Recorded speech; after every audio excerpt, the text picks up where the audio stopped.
자, 오늘 우리에게 주시는 하나님의 말씀 봉독하겠습니다. 야고보서 1장 22절에서 25절의 말씀입니다.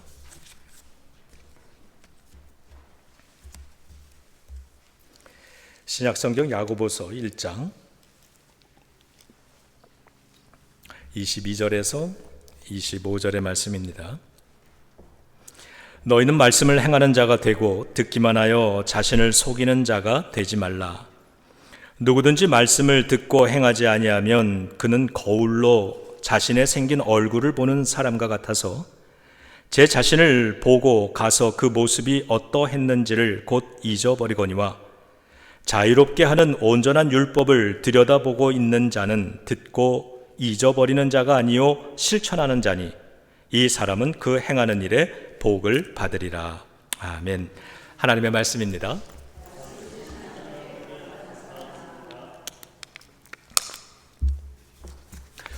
저의 어머니는 시력을 거의 잃으셨는데요. 이번에 어머니의 집을 방문해서 보니까 어머니 침대 머리맡에 놓여있던 그 거울을 치워놓으셨더라고요. 눈이 안 보이니 거울이 필요 없어진 듯 했습니다. 그 거울이 없어진 걸 보는데 마음이 참 속상했습니다. 그런데 그 속상한 마음 한편에 성령님의 이런 음성이 들려오기 시작을 했어요. 네 방에는 영적 거울이 있느냐? 네 방에는 영적 거울이 있느냐? 이런 음성이 들려줬습니다.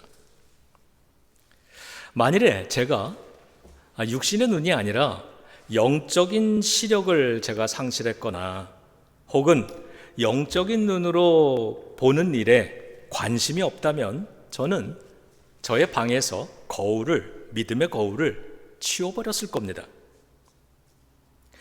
여러분의 방에는 이 믿음의 거울이 있습니까? 성령님께서 그 질문을 저에게 또 우리들에게 들려주신 것이라고 생각합니다. 너의 방에는 영적인 거울이 있느냐? 우리 모두 육신의 시력 못지않게 영적인 시력을 잘 관리하며 살 수 있기를 주님의 이름으로 축복합니다. 어머니의 육신의 눈이 나빠지신 것이 아들인 저에게는 큰 영적인 깨달음이라고 하는 선물이 되어 주었습니다. 이번에 정말 오랜만에 어머니와 앉아서 많은 대화를 나눌 기회를 가질 수 있었는데 비록 어머니의 이 육신의 눈이 양쪽 눈이 다 나빠져서 거의 사물을 보지 못하게 되었을지라도 어머니의 영적인 눈은 계속 밝으시구나 이런 걸 느낄 수 있었습니다. 그래서 대화하는 가운데 이런 소망이 생겼어요. 나도 어머니의 나이가 되었을 때에 영적인 눈이 밝은 사람이 되고 싶다 이런 마음이 생겼습니다. 예비교회 모든 성도님들의 영적인 눈이 맑고 밝으시기를 주님의 이름으로 축원합니다. 노인대학 강의를 제가 들어본 적이 있는데요. 그때 이런 이야기를 하시더라고요. 노인이 되면 거울을 더 자주 보라고 합니다. 그래서 외모를 단정하게 코털도 좀 정리하고 머리도 잘 빗고 온 매무새도 단정하게 하라는 그런 주의를 강사가 주더라고요. 오늘 읽은 성경 본문도 우리들에게 거울을 잘 사용하라 이렇게 가르치고 있습니다. 그리고 그 거울의 이름은 하나님의 말씀이다 이렇게 가르칩니다. 하나님의 말씀인 그 거울을 우리의 삶에서 잘 사용하는 방법과 그렇게 할 때 우리가 누리는 유익에 대해서 우리 세 가지 말씀 함께 나누겠습니다. 첫 번째는 하나님의 말씀은 우리의 모습을 볼 수 있게 해준다는 겁니다. 우리에게 육신의 거울이 필요하듯 우리에게도 우리 자신의 영적인 상태, 우리의 인생의 상태 이것을 비춰볼 수 있는 영적인 거울이 필요한데 그것이 바로 하나님의 말씀이라는 겁니다.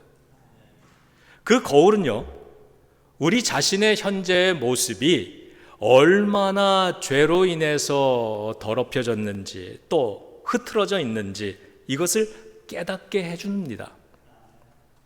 로마서 3장 23절과 24절은 이렇게 이야기하죠. 모든 사람이 죄를 범하였음에 하나님의 영광에 이르지 못하였다.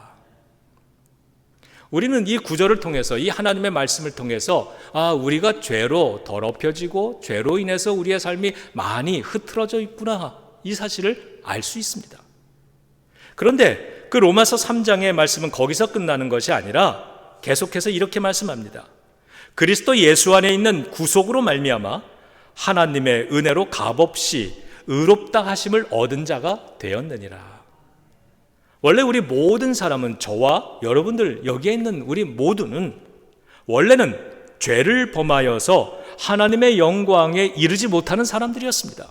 그 죄 때문에 하나님의 영광을 볼 수 없는 사람들, 그 영광에 들어갈 수 없는 사람들이었다는 겁니다. 그렇지만 예수 그리스도의 저 십자가 구속의 은혜 덕분에 하나님의 은총을 입어서 아무런 공로 없이, 값 없이 의롭다라고 하는 그런 칭의를 받게 된 존재다라는 겁니다. 하나님의 말씀은 이렇듯 나는 죄인이라는 사실을 깨닫게 해주시고, 그런 나를 예수 그리스도를 통해 용서하시고 의롭다 말씀해 주신 하나님의 은혜가 있다는 사실, 그 은혜가 우리에게 주어지고 허락되었다는 사실도 알게 해줍니다. 이것이 하나님의 말씀인 거울을 통해서 우리가 우리의 모습이 어떠한지를 볼 수 있게 해주는 하나님의 은혜인 것입니다. 두 번째로는요, 하나님의 말씀을 실천하는 노력을 통해서 우리는 우리의 삶을 더욱 아름답게 다듬을 수 있게 된다는 겁니다.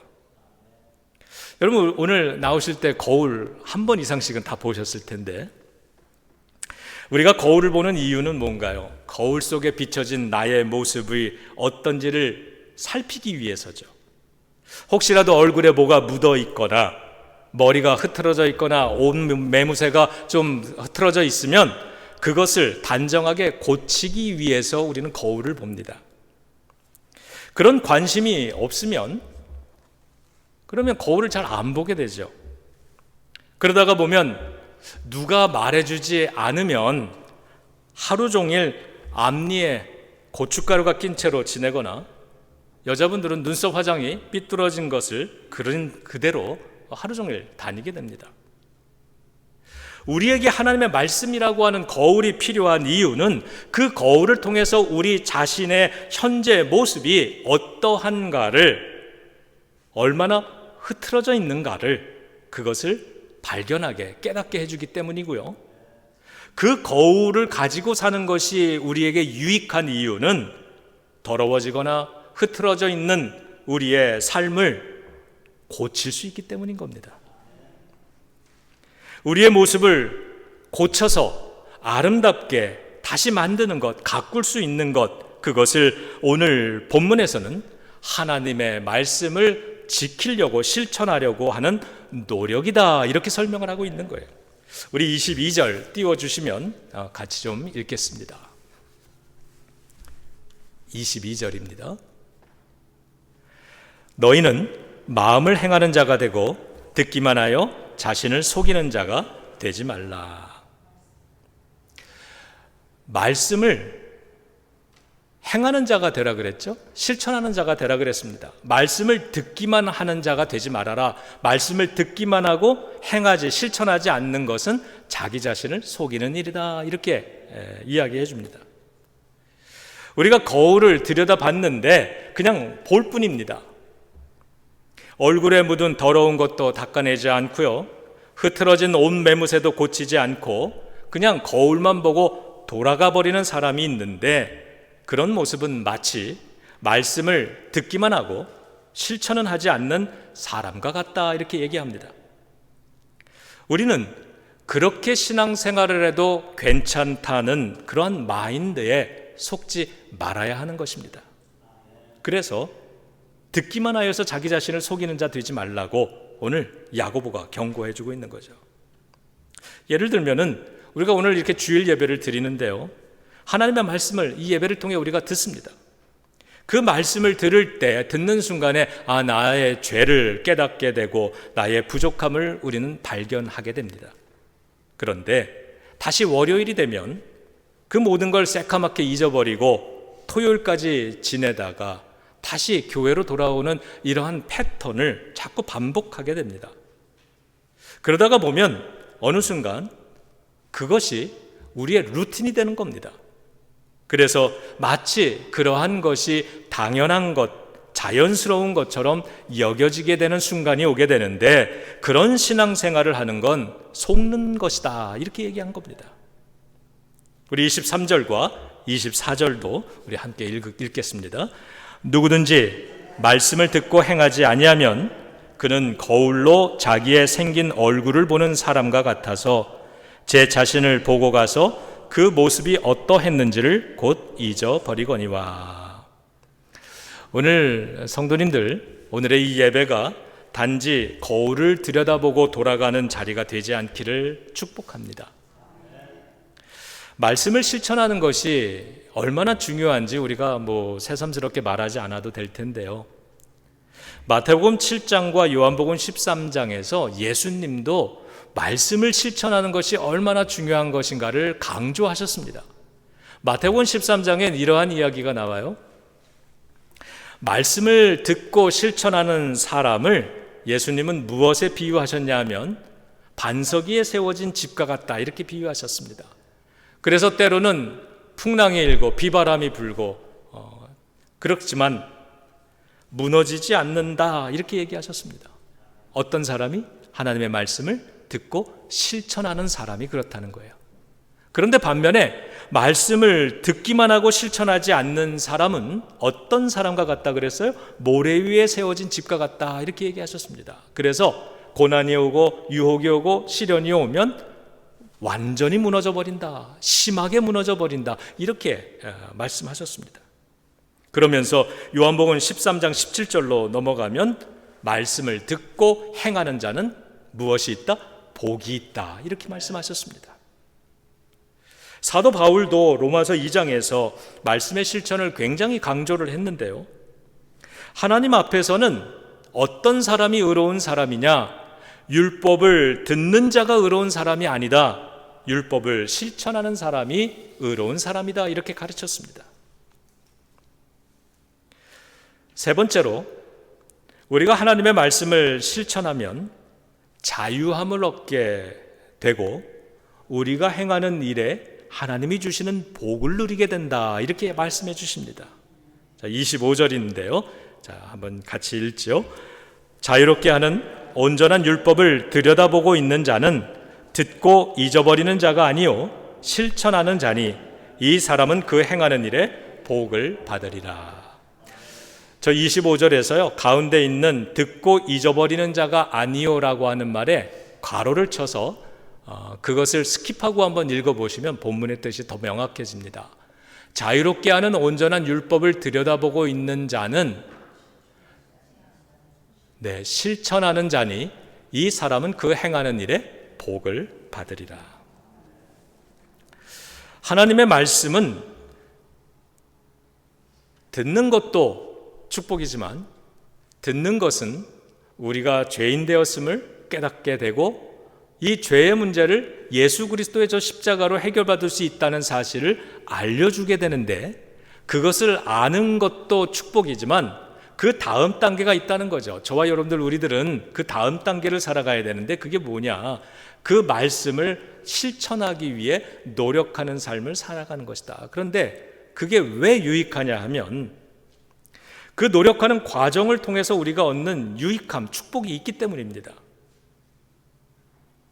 첫 번째는 내가 이 말씀을 실천하려고 애를 쓰면서 무엇을 깨달을 수 있냐 하면 내가 얼마나 그동안 하나님의 말씀을 실천하지 못하면서 살아왔는가를 깨달을 수 있습니다.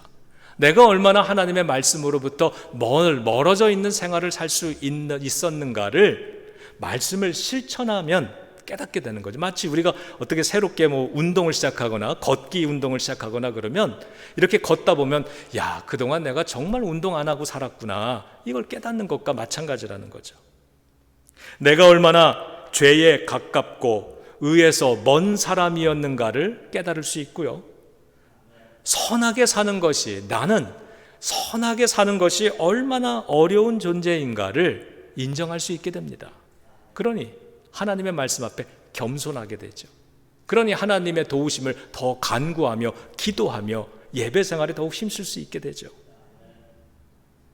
그리고 이러한 과정을 통해서 우리가 얻는 또 다른 축복은, 비록 내가 그러한 존재이지만 그럼에도 불구하고 그런 나조차도 하나님은 이 말씀을 통해서 나를 아름답게 만들어 주시니 그 하나님의 은혜가 얼마나 귀한 것인가, 이걸 깨달을 수 있는 겁니다.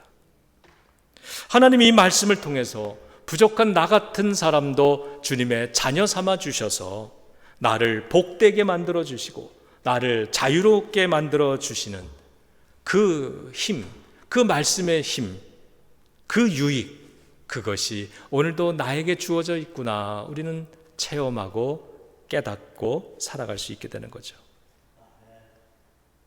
그렇기 때문에 말씀을 듣기만 하고 실천하는 시도를 하지 않는 성도는, 오늘 본문은 마치 거울을 보면서 내가 이런 사람이구나, 내가 죄를 지었구나 라고 하는 거는 깨닫지만 그걸 금방 돌아서서 잊어버리는 사람과 같다.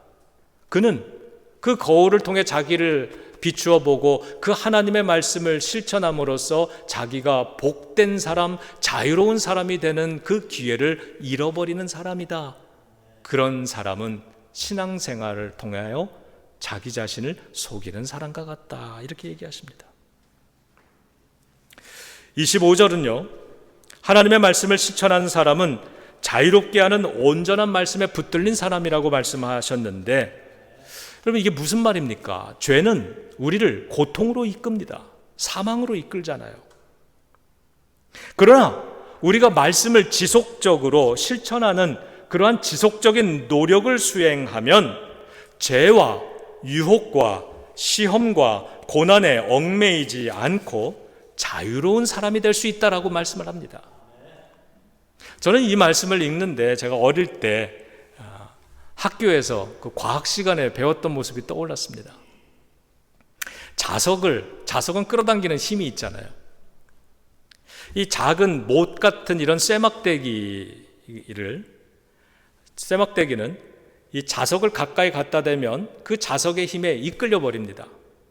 그래서 그 힘에, 자석의 힘에 끌려가서 붙어버리게 되죠. 이 쇠막대기가 그 자석의 힘에 끌려가지 않을 수 있는 방법은 딱 하나 있습니다. 그게 뭘까요? 딱 하나 있는 그 방법. 제가 그 쇠막대기를 손에 쥐고 자석의 힘보다 더 큰 힘으로 붙들고 있으면 되는 겁니다.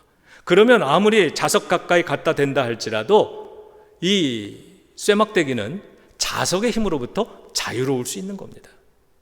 우리가 하나님의 말씀에 붙들려야 하는 이유도 거기에 있는 거죠. 말씀의 힘에 붙잡히면, 그러면 우리는 죄의 유혹과 시험과 고난과 같은 그러한 죄의 힘으로부터 우리는 자유로울 수 있는 것입니다. 그러한 하나님의 말씀의 힘에 붙잡히려면 어떻게 해야 되느냐? 그 하나님의 말씀을 듣는 것으로는 부족하다. 그 말씀을 실천하는 노력이 있어야 된다. 이렇게 말씀하시는 거예요. 우리가 노력하기 시작할 때 그 삶은 이미 하나님의 말씀에 붙들린 삶이 될 수 있다는 겁니다. 그래서 그 말씀에 붙들리니까 죄가 우리를 끌어당기는 그 힘으로부터 우리는 얼마든지 자유로울 수 있다는 것. 오늘의 말씀을 마무리합니다. 영적인 거울, 하나님의 말씀을 가지고 있느냐? 성령님이 질문합니다. 그 말씀을 들음으로써 우리는 우리의 모습을 매일매일 순간마다 확인할 수 있습니다. 그리고 그것을 통해 발견한 우리의 부족함이 있다면, 그러면 거울을 보고 발견한 우리의 더러움을 우리가 닦아내고 온 매무새를 잘 가듬어서 아름다운 모습을 다시 유지하듯 하나님의 말씀을 지키기 시작함으로써 우리의 아름다움을 우리는 지켜낼 수 있게 되는 것이죠. 영적인 거울을 가지고 사는 사람은 그래서 축복이 있습니다. 하나님의 말씀을 실천하는 노력을 하는 성도는 그 거울의 유익함을 얼마든지 누리며 살 수 있고, 그것을 오늘 성경은 두 가지로 말씀을 하셨습니다. 자유함을 얻게 될 것이다. 그리고 하는 일마다 하나님이 부어주시는 축복을 경험할 수 있게 될 것이다. 진리로 나를 보는 그 거울을 가지고 있는가? 그 거울을 통해서 우리의 모습을 하나님의 말씀에 맞게 끊임없이 가꾸어 나가고 있는가? 오늘 이 일에 승리하심으로써 하나님이 주시는 자유함과 축복을 누리며 사는 그러한 예비교회 모든 가족들이 되시기를 주님의 이름으로 축원합니다. 기도하겠습니다. 주님, 저희들이 주님의 말씀을 읽습니다. 말씀을 읽어나가면서 우리가 얼마나 부족한지를 늘 깨닫게 됩니다. 그리고 그러한 부족한 우리인데도 끊임없이 사랑하시는 하나님의 사랑의 성실하심 안에서 저 십자가 예수님의 보혈의 공로 덕분에 우리는 오늘도 아름다운 주님의 자녀로 살아갈 수 있음도 배우게 됩니다. 하나님, 우리의 삶이 또다시 흐트러지고 믿음의 질서가 깨지는 것을 발견하게 된다면 다시 말씀을 지키는 삶을 회복할 수 있도록 성령님을 통해 도와주시기를 원합니다. 그럼으로써 우리는 주님이 주시는 그 유익함을 얻게 됩니다. 모든 사람들은 죄로부터 자유롭지 못하지만 하나님의 말씀에 붙들린 사람들은 자유로울 수 있다고 말씀하시니 어떠한 유혹도, 어떠한 고난도, 어떠한 시험도 우리를 흔드는 것이 아니라, 우리를 죄에 붙이는 것이 아니라 그거로부터 흔들리지 않는 반석 위에 세워진 집과 같은 인생, 자유함을 누리며 살아가는 인생이 되게 도와 주시옵소서. 우리들의 자녀들, 자손들에게도 그와 같은 축복을 허락하여 주셔서 세상 가운데에서 하나님 주님의 말씀에 든든하게 서서 흔들리지 않는 자유함을 가지고 살아갈 수 있게 하여 주시옵시고, 그러한 성도들마다 하나님이 부어주시는 축복을 누리며 살아가게 하여 주시옵소서. 하나님, 우리에게 형통함의 축복이 있음을 믿습니다. 하나님 감사합니다. 오늘도 말씀을 실천하는 삶, 말씀 안에 살아가는 우리 모든 성도와 모든 자녀들, 자손들이 되게 축복해 주시기를 바라며 귀하신 예수님의 이름으로 간절히 기도드리옵나이다. 아멘.